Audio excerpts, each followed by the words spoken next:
Welcome back to Parenting with Love, Light, and Laughter. Today's episode is called When the Joy Goes Quiet. And if that title hits you in the chest a little, you're not alone. There are seasons in family life when everything is technically fine. Dinner gets made, rides get given, homework gets checked, the bills get paid. And yet, somehow, the house feels muted, like the joy turned the volume down, and nobody noticed when it slipped out of the room. So let me ask you a gentle question. When was the last time your home laughed without trying? Not a polite chuckle, not a "that's funny," while still staring at a screen. I mean real, messy, unexpected laughter. Because here's what I've learned after years of working with parents and teens. The emotional climate of your home isn't just felt, it's heard. It has a sound. And when the sound changes, especially with teenagers, everybody changes with it. Today we're going to talk about why so many families feel heavy, what happens when a home stops laughing, and the missing ingredient in many homes that no one thinks to name. And most importantly, we're going to talk about how to bring joy back, not in a forced, performative way, but in a way that feels honest and doable. Let's start with something that might surprise you. The sound a teen needs most isn't constant advice. It isn't reminders. It isn't even praise, though praise matters. The sound a teen needs most is a home that feels emotionally safe. And emotional safety has a tone. It sounds like warmth. It sounds like calm. It sounds like a parent who can be serious without being scary. A teen once told me, "I can deal with rules. I just can't deal with the vibe." And that sentence stayed with me. Because teens are unbelievably sensitive to atmosphere. They walk in the front door and they can tell, immediately, if the air is heavy. If everyone is braced, if one wrong word is going to set off a chain reaction. So when we talk about why some homes feel safe and others don't, it's not usually because one set of parents loves their kids more. It's because of the emotional volume in the room. Here's a quote I love. "Children may not always listen to your words, but they never stop listening to your nervous system." If your home has been living in a constant state of urgency, even quiet urgency, your teen feels that. And over time, many teens cope by getting smaller, getting sharper, or getting gone. Which brings us to the big question. Why do so many families feel heavy right now? Because modern parenting can start to feel like running a high-stakes control room. There's school pressure, sports pressure, social pressure, mental health worries, screen time battles, the constant background hum of "am I doing enough?" And slowly, without meaning to, parenting becomes all pressure. You stop having conversations and start having check-ins. You stop telling stories and start giving instructions. You stop playing and start managing. And I want to say something clearly. It makes sense. If you have a teen, you are probably carrying a lot. You're trying to keep them safe. You're trying to launch them. You're trying to hold boundaries while also staying connected. That's not nothing. But there's a consequence when the household soundtrack becomes nothing but correction, urgency, and evaluation. What happens when a home stops laughing? It doesn't usually explode. It fades. It becomes functional, efficient, quiet. A place where everyone is technically together, but emotionally separate. Like roommates who share a kitchen and a Wi-Fi password. And this is where teens pull away at home. Not always because you're too strict. Not always because you did something terrible. Often because home starts to feel like a performance review. How are your grades? Did you turn that in? Why are you still in your room? Your attitude is not okay. These things may be true and important, but if that's the bulk of what they hear, then home becomes a place where they feel measured, not known. Let me give you an example. A mom told me her son used to hang out in the living room all the time. Then, around 9th grade, he vanished into his bedroom. She took it personally. She got louder. She got stricter. She started insisting he be part of the family. But when we looked closer, a pattern showed up. Almost every time he walked into the shared space, he got hit with a question or critique within the first 2 minutes. Not because she was mean, because she missed him, because she was anxious, because she was trying to parent. But his nervous system learned, Common areas are where I get assessed. So he stayed away. This is why teens need more than rules. They need relationship. They need relief.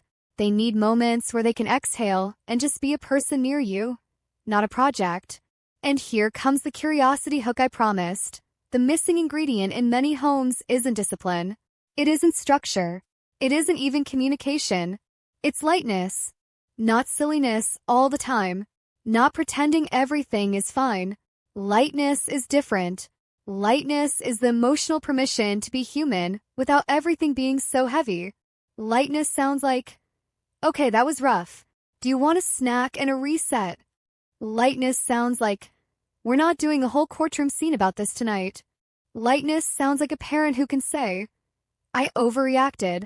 Let me try that again. And yes, lightness can sound like laughter, because in a heavy world, the power of lightness is not extra. It's essential.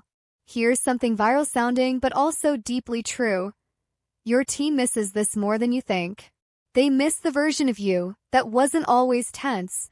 They miss the family moments that weren't a negotiation. They miss the feeling that home can be a soft place to land. Sometimes a teen won't say, I miss laughter. They'll say, you're always on my case. Or, why do you care? Or they'll roll their eyes and disappear. But underneath that, very often, is a longing for ease. So what makes teens pull away at home? It's not one thing, but there are a few common triggers. When every interaction starts with a problem to solve. When the parent stress sets the thermostat for everyone. When the home is unpredictable emotionally. When a teen feels like they can't make a mistake without it becoming their identity. And I want to name this carefully. Sometimes parents think they're building closeness by addressing everything immediately. But closeness often comes from shared moments that aren't about performance. This is why some homes feel safe, and why others don't. Safe homes aren't perfect homes. Safe homes are repair forward.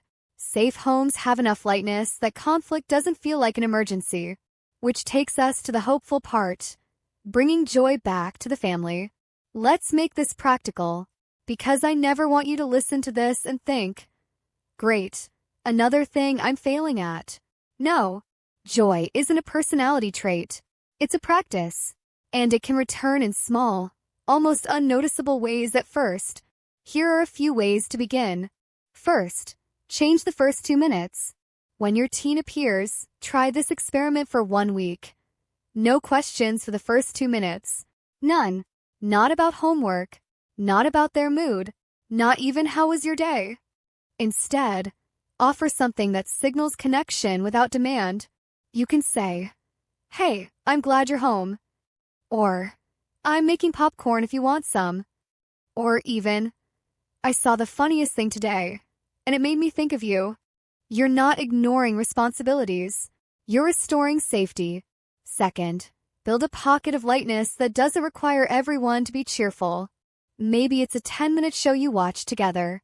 Maybe it's a weird question at dinner like, what would be the worst theme song for our family? Maybe it's a low-stakes ritual. Friday night drive for hot chocolate, even if the conversation barely happens. The goal is not to force bonding. The goal is to create repeated moments where your teen can be near you without pressure. Third, lower the emotional wattage of corrections. Ask yourself, do I need to make this point louder, or do I need to make it clearer? Because the one thing stressed families forget is that tone teaches more than content. You can be firm and still be kind. You can hold a boundary without turning the room cold. A simple phrase that helps. I'm on your side and this still needs to change. Fourth, become a home your teen wants to come back to. That doesn't mean you let everything slide. It means your teen associates you with steadiness. If they bomb a test, will they get a lecture first or a breath first? If they make a bad choice, will you go straight to shame or will you start with curiosity? One parent said something that I think is profound. I want my kids to feel like they can bring me a mess and not become a mess in my eyes. That's the heart of it. Let's talk briefly about the emotional climate of your home, because this is where many parents get stuck. If your home has been heavy, you might be thinking, okay, but how do I change that when I'm exhausted? And I hear you. This isn't about putting on a happy mask. It's about tiny shifts that create oxygen. Try this reframe. You're not responsible for making everyone happy. You are responsible for being a stable emotional anchor. Sometimes the most loving thing you can do is bring the intensity down, not the standards. And if you're thinking, but my teen is the one bringing the heavy energy. Yes, teens can be moody, sharp, withdrawn, dramatic. But here's the quiet truth. Teens borrow regulation from adults. They don't learn calm from being told to calm down. They learn it from being near someone who is calm. So, what sound does your teen need most? It's the sound of you staying steady. It's the sound of you not taking every eye roll as a personal attack. It's the sound of you being willing to repair. Repair is one of the most powerful forms of love. You can say, I don't like how we left things. Can we try again? You can say, I got intense. I'm sorry. The point I was trying to make was... You can say, I'm figuring this out too. Those are the phrases that make homes feel safe. And now, one more quote to hold on to, especially if you're in a hard season. Connection is built in drops, not floods. You don't have to overhaul your family culture overnight. You don't have to become the fun parent. You don't have to fix everything to bring some light back. Sometimes it looks like sitting near them while they scroll, just being present without interrogating. Sometimes it looks like sharing a meme and letting it be enough. Sometimes it looks like laughing at your own mistake in the kitchen, instead of turning it into a tense moment. Because the power of lightness in a heavy world is that it reminds your family, we are more than our stress. Before we close, I want to speak to the parent who feels guilty listening to this. If the joy has gone quiet in your home, it doesn't mean you failed. It might mean you've been in survival mode. It might mean you've been parenting through a lot that no one else sees. And the beautiful thing about families is that aliveness can return. Start small. Change the first 2 minutes. Create a pocket of lightness. Repair quickly. Keep rules, yes, but don't let rules replace relationship. Because teens need more than rules. They need a home that feels like love, sounds like steadiness, and leaves room for laughter to find its way back. This has been Ruth Kongaika, your host of Parenting with Love, Light, and Laughter. If this episode spoke to you, pass it to a parent who's carrying a lot right now. And if the joy has been quiet in your house, I'm going to leave you with this. Quiet isn't permanent. It's just a signal, and you can answer it with warmth.